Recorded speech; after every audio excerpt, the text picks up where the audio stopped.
Thank you for that most generous welcome. And let me repeat my thanks to my team, Freddie Howe, Mark Lancaster, Harriet Baldwin, Tobias Elwood, Oliver Dowden, Anne-Marie Trevelyan, Andrew Griffiths, and Annabel Gold. This week, we set out our plans for a global Britain that stands up for our people and for our values.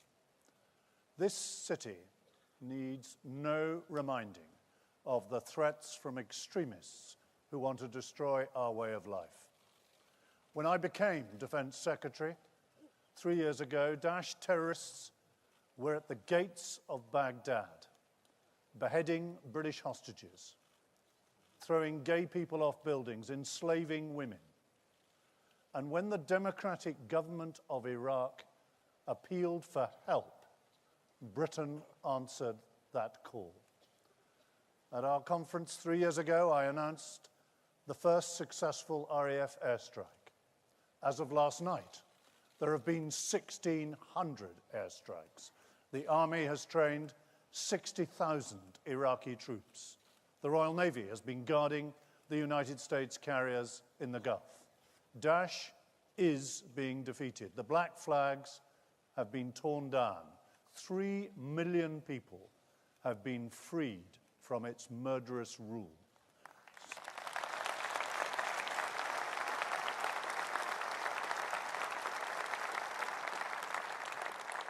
So we should be very proud of the contribution of our armed forces to this success, and I'm delighted to tell you that a new medal will be awarded to those servicemen and women who are doing so much to fight the evil of our time.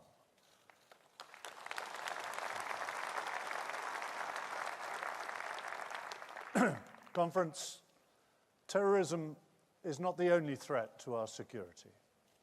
Russian aggression, with the highest level of submarine activity since the Cold War, thousands of troops exercising on NATO's borders. North Korea, firing ballistic missiles over Japan, cyber attacks on our own National Health Service and on our Parliament.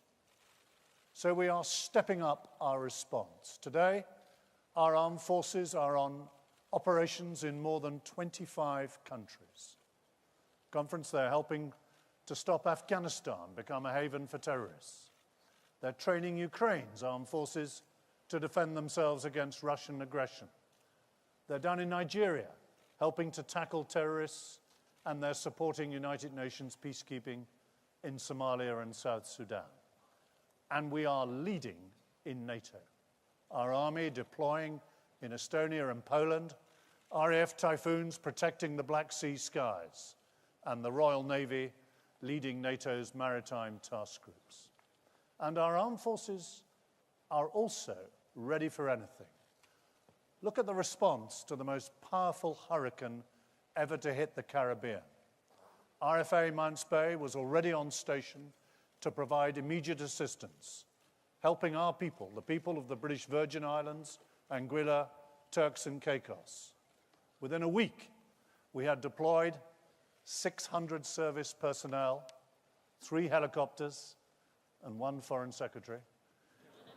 We even flew French supplies from Normandy to Guadeloupe.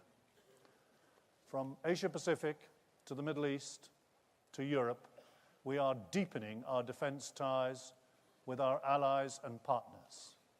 And Conference, we have no greater ally than the United States of America. In defense,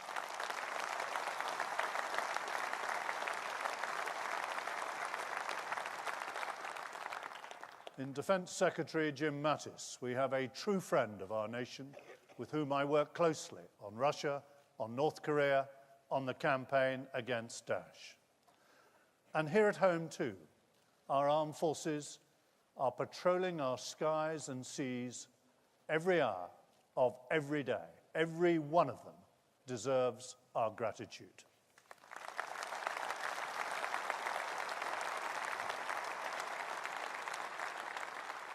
Conference, there is no better statement to the world of our ambition for Britain than our 2 new aircraft carriers.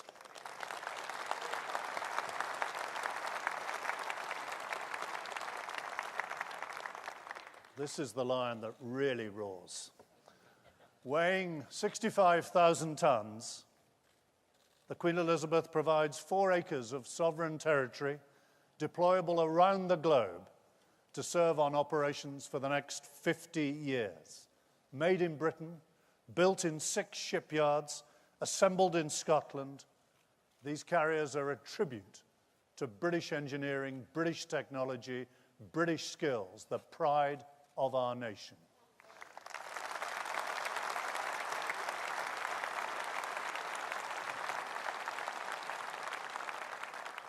And yes, there will be planes on them. We already have 12 F-35 jets with 120 ground crew and pilots training up in the United States before the first squadron arrives in RAF Marham next summer.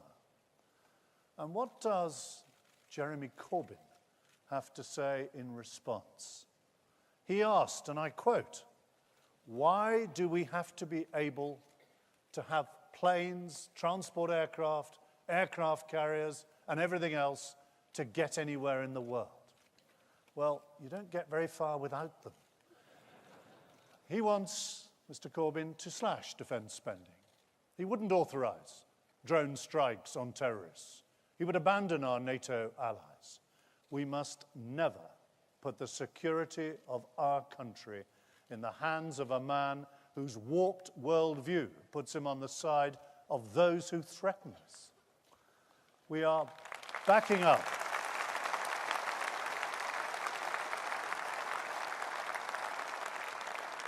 We are backing up our global ambition with the 5th biggest defence budget in the world.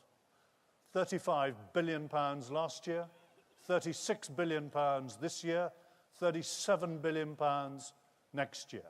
A budget that our manifesto has committed to increasing by at least 0.5% above inflation in every year of this Parliament.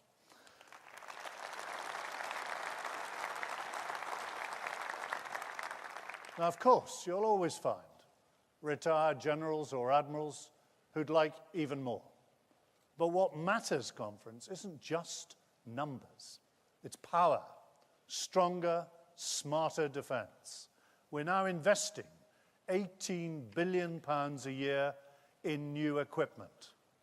And by the way, 18 billion really is 350 million a week.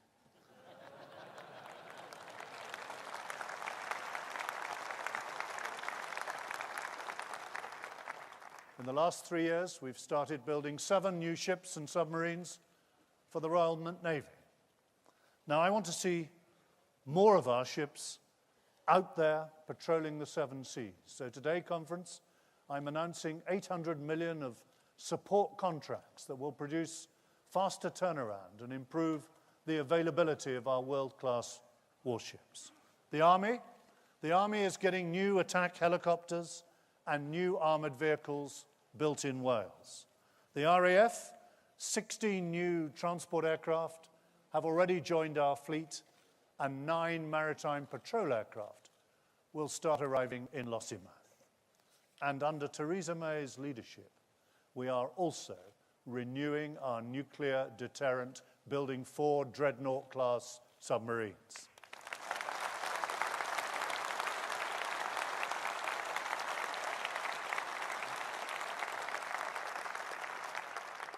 North Korea's illegal testing underlines just how irresponsible it would be to scrap the deterrent that protects us.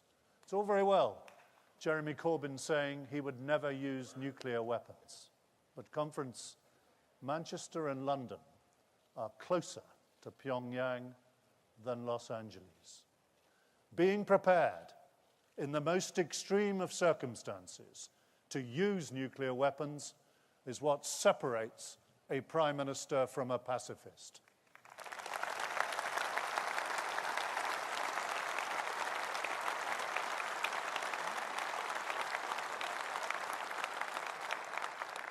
Now, as we grow our defence budget, we must continue to modernise the way that we work, to modernise how we equip our armed forces, everything from ration packs to medical kit, We will make savings of some £600 million, improving how we test and how we run our test and training sites. We'll deliver another 300 million of further savings. And as those threats to our country intensify, we are now looking right across government to make sure that we are doing enough, spending enough to properly protect our country against all of those threats: cyber, hybrid warfare, rogue states, terrorist attacks. Spending 2% of GDP on defence is the minimum NATO commitment. We meet it, but we should always aim to do better still. Now, one of the great privileges of being Defence Secretary is meeting the outstanding people who make up our armed forces. Many of them started as cadets. This morning, I visited Albion Academy in Salford, one of 150 new cadet units we have already set up. Those cadet units are instilling values of resolve and service, discipline and loyalty, from which we can all learn. So today I am announcing the creation of a further 30 new cadet units in state schools.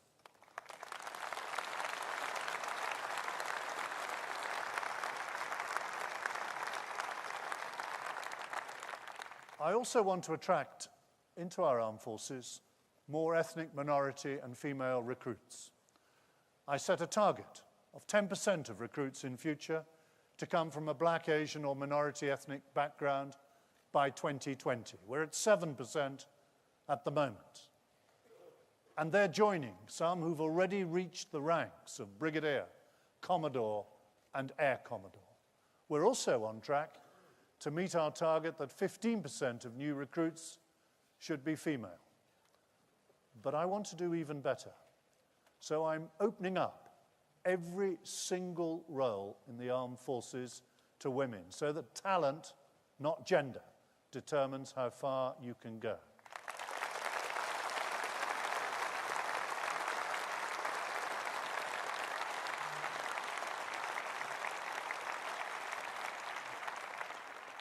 And I will expect the next Chief of the Defence Staff, whoever he or she may be, to champion more diversity in the leadership of our armed forces.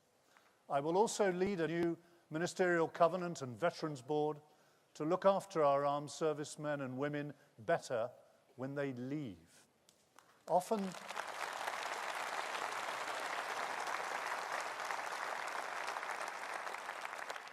the worst scars are the ones that we can't see.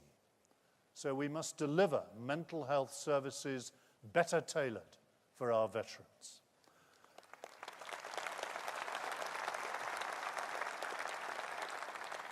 Conference, I'm tackling some other injustices too. Thanks to our evidence, thousands of false legal claims against our armed forces have been dismissed. The leading solicitor involved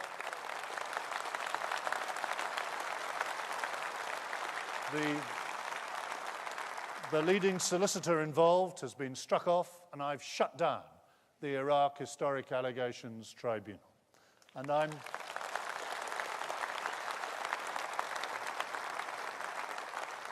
I'm working with James Brokenshire to make sure that investigations into killings during the Troubles in Northern Ireland focus on terrorists, not on those who protected our people.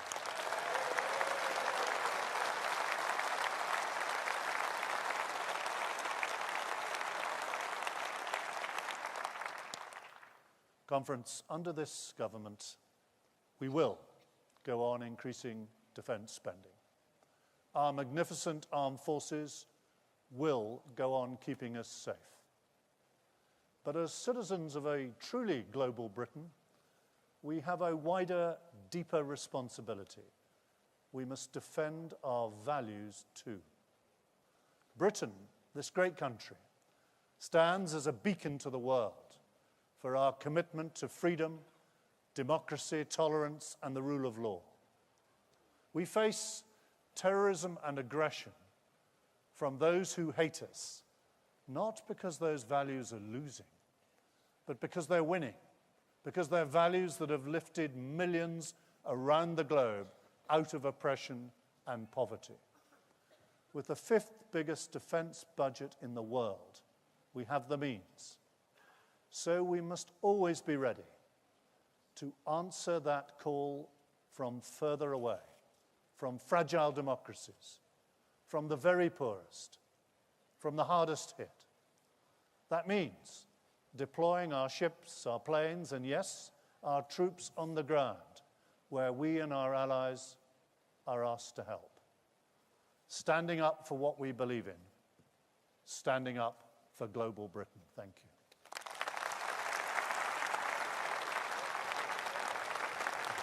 Thank you. Thank you. Thank you. Thank you very much. Thank you.